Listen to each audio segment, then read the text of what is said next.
Good morning. It's Joyful Hermit. I hit my eye yesterday. Something flew in it from mowing. So I'm going to wear goggles in future. And it sort of reminds me of how we need to protect ourselves in life and protect our souls as well.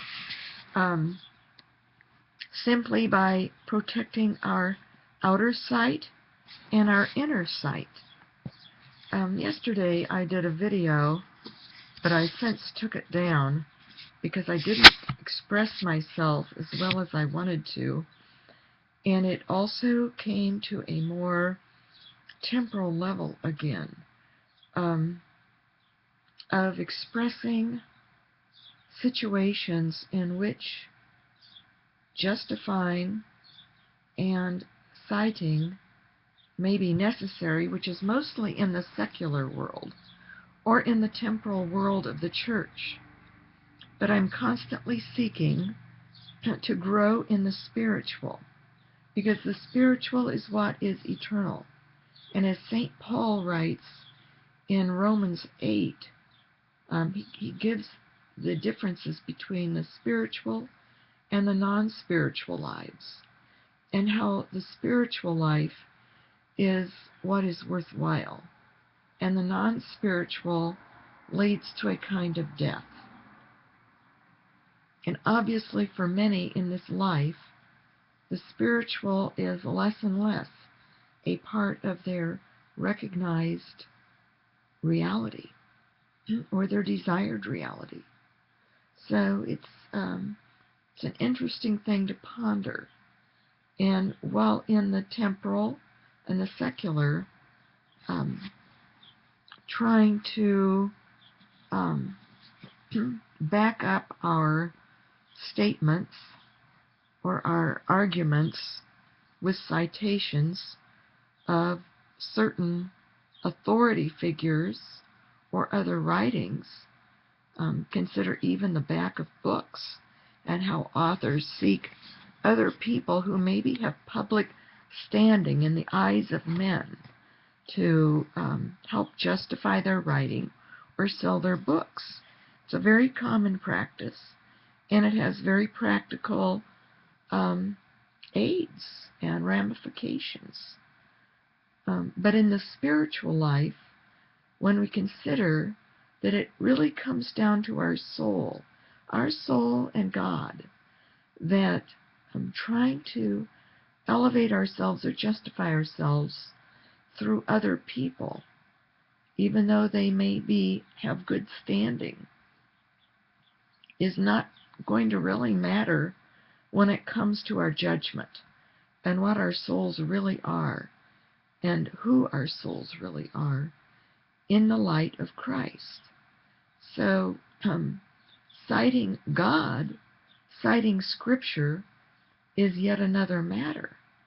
And that, though also, should not be abused, in which we pick and choose certain Scriptures to try to justify what we are saying or doing. And we know of examples of that, possibly in our own lives, or as some people do, just take a certain scripture and are able to twist around the meaning to justify our actions or our words. So these are some things to ponder and to keep our vision very clear. And it is necessary for us to try more and more to seek God's will through inner sight and through faith, rather than trying to make ourselves credible or justify ourselves or our thoughts or our lives. Because when we are before God, either in deep prayer or light prayer even, and especially when we will be in our final judgment, but we should consider each day and each night as a judgment, with God doing the judging of us, and not reflected in what other people think of us, but what God thinks, and if we are living the gospel rule or not living it, or thinking the gospel rule or not thinking it. As Jesus points out, it's still a sin if we're thinking it. So we must love one another and place ourselves stripped before God. It isn't going to make much difference if we are able to say, well, so-and-so wrote this, or so-and-so said this. Therefore, I did what so-and-so, or what I then did was right also, because this person or that person says so. I think we can see how that gets pulled around in the news today, the Benghazi issues, or the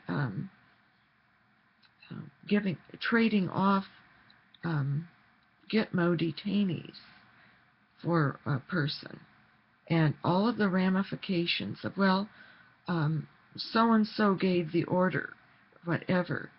When it's our souls and we're going about doing that, justifying how we've lived our lives based on what citations we could come up with, or justifications, that may be on very, very slippery ground to do that with Jesus. It has to be what we did and why we did it based on our own thoughts as to why we did it. That's what's going to be judged more. So, anyway, I need to get up and get moving. I've got lots of watering to do and a little mowing to finish. Wearing protective goggles. God bless His real presence in us.